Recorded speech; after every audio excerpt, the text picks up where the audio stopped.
Hey everyone, so guys कैसे हैं आप सभी? अच्छा है, आप सभी अच्छे होंगे, मस्त होंगे, स्वस्थ होंगे और जोर शोर से आप सबकी पढ़ाई चल रही होगी। सो गाइस आज से हम अष्टांग हृदय का एक और नया अध्याय जो कि है दोष आदि विज्ञानीय अध्याय स्टार्ट करने जा रहे हैं। अगर हम इस चैप्टर की वेटेज की बात करें तो इस चैप्टर से आपकी फाइनल यूनिवर्सिटी एग्जाम में 5 मार्क्स का पूछा जा सकता है। या तो क्या करेगा, डायरेक्ट 5 नंबर का एक शॉर्ट आंसर क्वेश्चन पूछ लेगा, या कंबाइन करके लॉन्ग आंसर क्वेश्चन में भी 5 नंबर का पूछा जा सकता है। अब आप बोलेंगे सर कंबाइन करने का क्या मतलब है? तो कंबाइन करने का मतलब ये है कि इस चैप्टर के आगे का जो अध्याय है जो कि है दोष भेदीय अध्याय, तो क्या करेगा, दोष भेदीय अध्याय से 5 नंबर का एक टॉपिक को उठाएगा और इस चैप्टर से एक टॉपिक को उठाएगा, है ना। तो दोनों टॉपिक को मर्ज करके, है ना, एक तो अगले चैप्टर का 5 नंबर का और इस चैप्टर के 5 नंबर का टॉपिक, है ना, दोनों को मर्ज करके लॉन्ग आंसर क्वेश्चन पूछा जा सकता है 10 मार्क्स का, है ना। जैसे कि फॉर एग्जांपल आपसे पूछ लेगा कि वात दोष के प्राकृत कर्म क्षय वृद्धि एवं वात दोष के भेद का वर्णन कीजिए। ठीक है, तो अगर मान लो ये क्वेश्चन पूछा तो ये क्वेश्चन आपका 10 मार्क्स का हो जाएगा। कैसे तो 5 नंबर का तो ये वात दोष के प्राकृत कर्म एवं क्षय वृद्धि, ये हो गया 5 नंबर का। ठीक है, और ये टॉपिक किसका है? दोष आदि विज्ञानी अध्याय का है ना। और वात दोष के भेद, ये हो गया 5 नंबर का, है ना। और ये टॉपिक अगले चैप्टर का है, यानी कि दोष भेदीय अध्याय का। ठीक है, तो इस तरह से कंबाइन करके भी पूछा जा सकता है इस चैप्टर को और उस चैप्टर को। ठीक है, चलिए, तो ये चैप्टर मोस्ट इंपोर्टेंट चैप्टर है ना। गारंटी है कि इस चैप्टर से 5 नंबर का क्वेश्चन तो पूछेगा ही पूछेगा, है ना। तो चलिए समझते हैं क्या है दोष आदि विज्ञानीय अध्याय। ठीक है, समझते हैं क्या है दोष आदि विज्ञानीय अध्याय। ठीक है, तो दोष आदि का तात्पर्य किससे लिया गया है? दोष आदि का यहाँ पर तात्पर्य लिया गया है किससे? वात पित्त कफ, यानी कि ये 3 दोष, उसके बाद सात धातु और मल, किससे लिया गया है? दोष आदि का मतलब क्या है? तो यहाँ पे त्रिदोष, है ना, सप्त धातु और मल यानी कि मूत्र, पुरीश एवं स्वेद। ठीक है ना।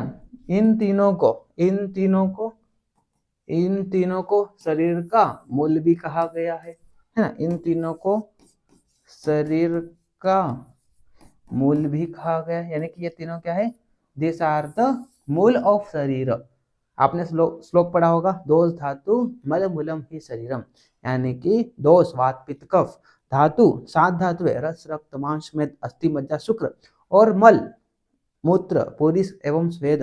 तो ये सब क्या है? This are the root of body, this are the मूल ऑफ शरीर। ये तीन क्या है? ये शरीर के मूल कहे गए हैं, है ना। तो इस चैप्टर में क्या किया गया है? इस चैप्टर में आयुर्वेद के मुख्य सिद्धांत जो कि है दोष, धातु और मल, जिनको शरीर का मूल भी कहा गया है।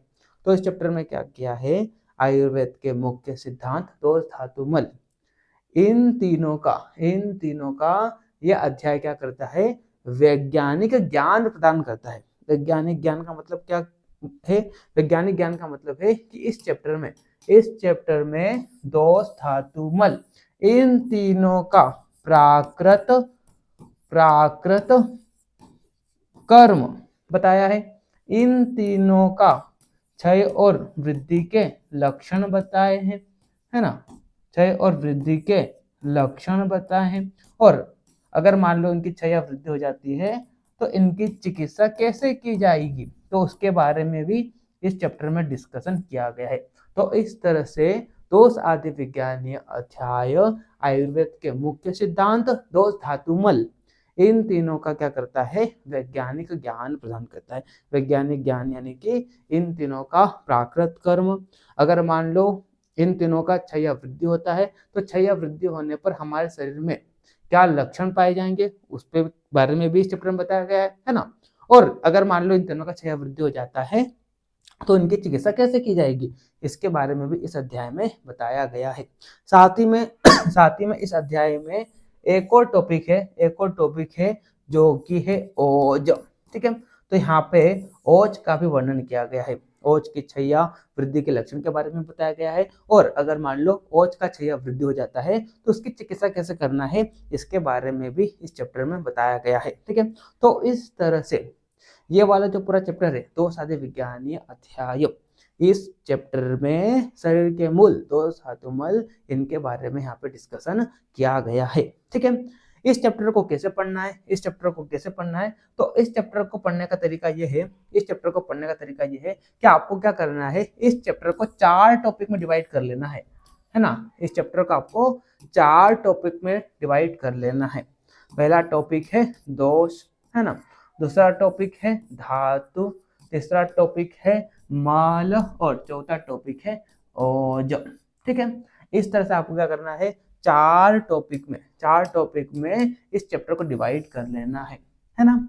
और एक साथ आपको, यानी कि एक साथ आपको दोष का प्राकृत कर्म पढ़ना है ना।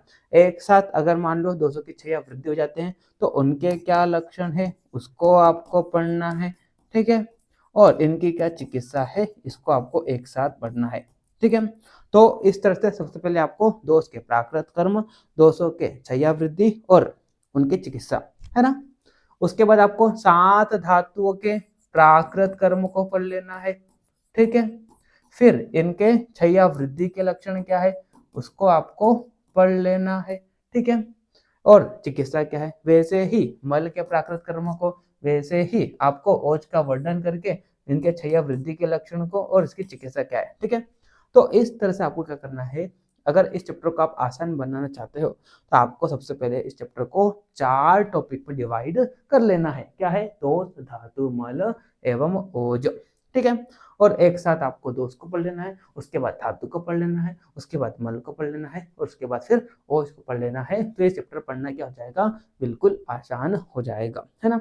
और कुछ इसी तरीके से मैंने क्या किया है, आपके लिए नोट्स को डिजाइन किया है, और इसी तरीके से मैं आपको क्या करूंगा, इस चैप्टर को पढ़ाऊंगा। ठीक है, तो आज के इस लेक्चर में हम क्या करेंगे, वात दोष के प्राकृत कर्म एवं क्षय वृद्धि के लक्षण को पढ़ेंगे। ठीक है, तो चलिए टाइम को ज्यादा वेस्ट न करते हुए आज का हमारा जो टॉपिक है इसे हम स्टार्ट करते हैं।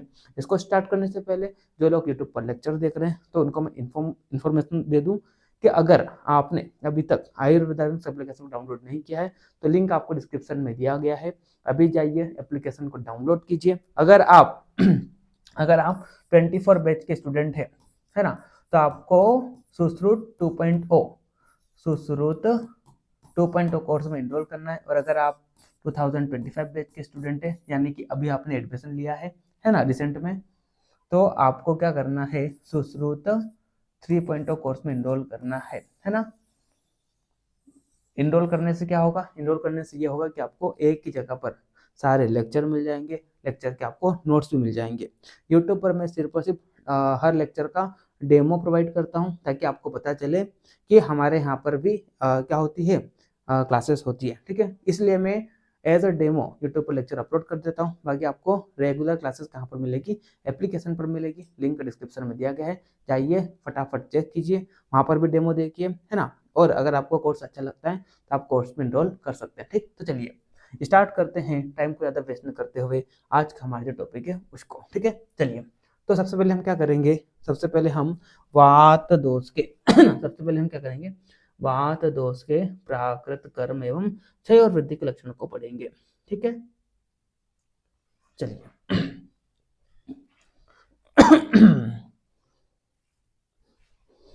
आ गया है।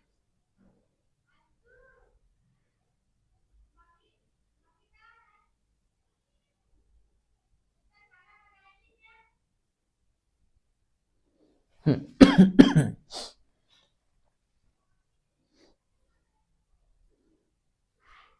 है। हाँ, तो वात दोष के प्राकृत कर्म, यानी कि वात अगर मान लो प्राकृत अवस्था में रहता है, प्राकृत अवस्था यानी कि ना तो उसकी क्षय हुई है और ना ही उसका क्या हुआ है, वृद्धि हुआ है, यानी कि वो क्या है, साम्य अवस्था में है, बैलेंस कंडीशन में है ना। तो जब जब वात क्या होता है हमारे शरीर में बैलेंस्ड स्टेट में रहता है ना, तो इसका क्या कर्म है, इसके बारे में यहाँ पे इस श्लोक में बताया गया है ना। ये श्लोक इंपॉर्टेंट श्लोक है, इस श्लोक को आपको याद कर लेना है। ठीक है, तो क्या बोले यहाँ पे, तम चलह, यानी कि वात दोष जब क्या होता है, चल, चल का मतलब क्या होता है, वात दोष। ठीक है, तो वात दोष जब क्या होता है, प्राकृत अवस्था में होता है, तो वात दोष निम्न कार्य को करता है।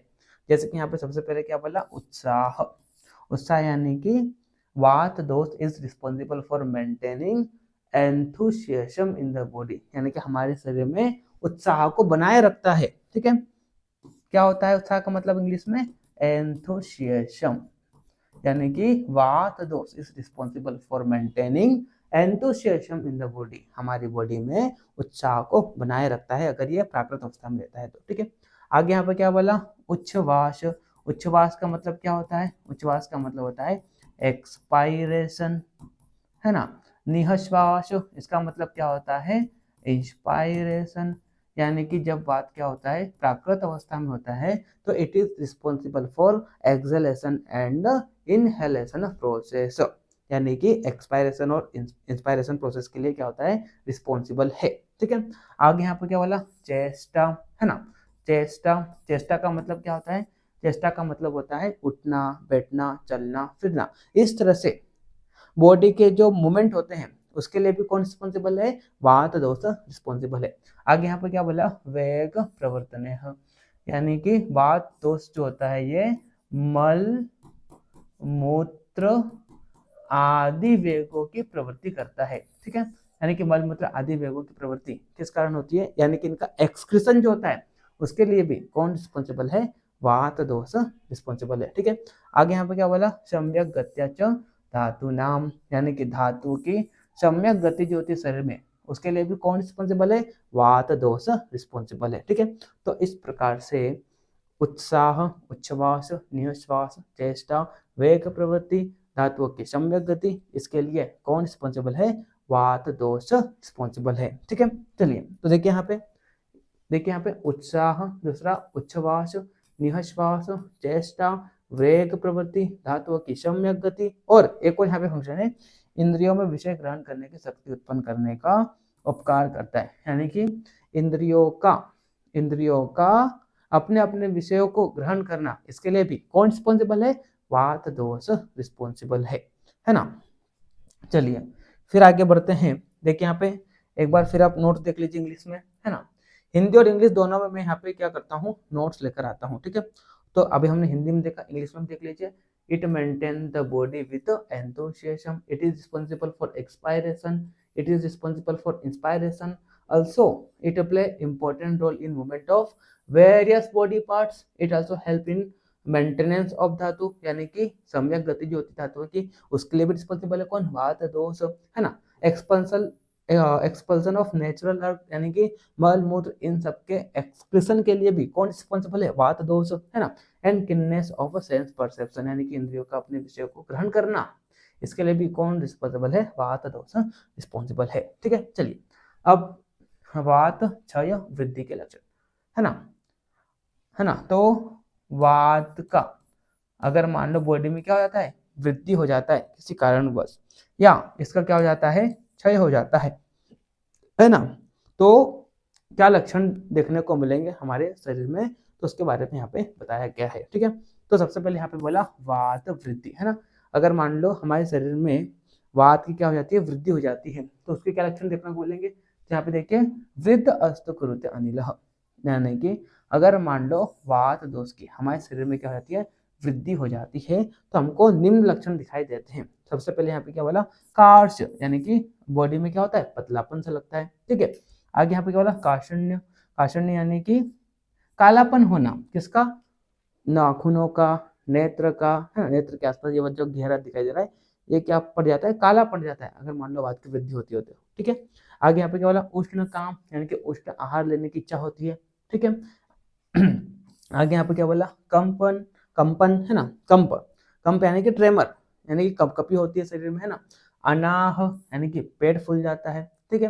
और आगे यहाँ पे क्या बोला, चकृत गृहान यानी कि कॉन्स्टिपेशन, कॉन्स्टिपेशन भी होता है अगर मान लो वात की वृद्धि होती है तो कॉन्स्टिपेशन होता है हमारे शरीर में, है ना। यानी कि जो पुरुष की स्वाभाविक गति है वो क्या होती है, रुक जाती है, उसमें रुकावट आ जाती है। हमारे शरीर में मल क्या जमने लगता है, बाहर नहीं निकलता है अगर वात की वृद्धि हो जाती है, ठीक है। चलिए आगे यहाँ पे क्या बोला, बल इंद्रिय भ्रंश यानी कि बल और इंद्रिय में भ्रंश होना यानी कि बल का नाश होना और इंद्रियों का भी नाश होना, प्रलाप, है ना। अगर मान लो वात की वृद्धि हो जाती है तो अनशन पकता है व्यक्ति, ठीक है। और आगे यहाँ पे क्या बोला, अधीनता यानी कि उसे क्या होती है, नर्वसनेस होती है, ठीक है। तो इस तरह से ये सारे लक्षण देखने को मिलेंगे अगर मान लो वात की वृद्धि होती है तो। पहला क्या बोला, कार्श यानी कि पतलापन, ठीक है, कार्षण्य कालापन सा होना, उष्ण काम उष्ण आहार विहार लेने की इच्छा होना, है ना, कम ट्रेमर, है ना, अनाह एब्डोमिनल डिस्टेंशन यानी कि पेट का फूलना, ठीक है। फिर कॉन्स्टिपेशन होना, बल और इंद्रियों का नाश होना, अनशन बकना, भ्रम, है ना, भ्रम यानी कि चक्कर आना और दीनता नर्वसनेस होना, ठीक है। तो ये सारे लक्षण देखने को मिलेंगे, ठीक है। देखिए यहाँ पे कृष्यता, है ना, नख नेत्र आदि में कालापन, उष्ण आहार विहार की इच्छा का होना, ये न को हटा दो, है ना, कपकपी का होना, अनाह यानी कि पेट का फूलना, ठीक है, पुरुष की स्वाभाविक गति में रुकावट होना, बल और इंद्रियों का नाश होना, इंद्रियों की शक्ति का क्षय होना, ठीक है, और प्रलाप यानी कि अनशन पकना, चक्कर का आना और दीनता यानी कि नर्वसनेस होना, ठीक है। इंग्लिश में भी आप देख लीजिए यहाँ पे, emaciation, blackish discoloration, desire towards hot substances, tremor कपकपी, एब्डोमिनल डिस्टेंशन यानी कि पेट का फूलना, कॉन्स्टिपेशन यानी कि कब्ज होना, ठीक है। और फिर decrease strength of body and sense organ यानी कि बल और इंद्रियों का नाश होना, इनसोम्निया यानी कि नींद ना आना, है ना, स्पीक इररिलेवेंटली, अनशन बकना, डिजीनेस यानी कि भ्रम चक्कर आना, नर्वसनेस होना, ठीक है। चलिए अगर मान लो वात का क्षय हो जाता है तो क्या क्या लक्षण देखने को मिलते हैं, तो अब यहाँ पे देखिए, लिंगम क्षीणे अनिले यानी कि वात के क्षय होने से क्या क्या लक्षण देखने को मिलते हैं। तो पहले यहाँ पे क्या बोला, लिंगम क्षीणे अनिले अंगस्य यानी कि शरीर के अवयवों, शरीर के जो बॉडी पार्ट्स है वो क्या होते हैं, ढीले पड़ जाते हैं, है ना, अंग क्या हो जाते हैं, ढीले पड़ जाते हैं, ठीक है। शादो अल्प भाषित हितम, है ना, यानी कि क्या होता है, बोलने, है ना, बोलने तथा शारीरिक चेष्टाओं में क्या होती है, शारीरिक चेष्टाओं में कमी होती है, ठीक है। यानी व्यक्ति फिर कम बोलने लगता है, ठीक है। साथ में वो ज्यादा शारीरिक चेष्टाएं भी नहीं कर पाता है, फिजिकल एक्टिविटी भी नहीं कर पाता है, ठीक है। संज्ञा मोह यानी कि अनकॉन्शियसनेस होता है, ठीक है। और आगे यहाँ पे क्या बोला, श्लेष्म वृद्ध युक्त आमय संभव यानी कि श्लेष्म वृद्ध यानी कि कफ की वृद्धि होने से जो रोग उत्पन्न होते हैं, तो भाई सेम रोग वात के क्षय होने पर भी उत्पन्न होते हैं, ठीक है। तो ये क्या है, वात क्षय के लक्षण है, ठीक है।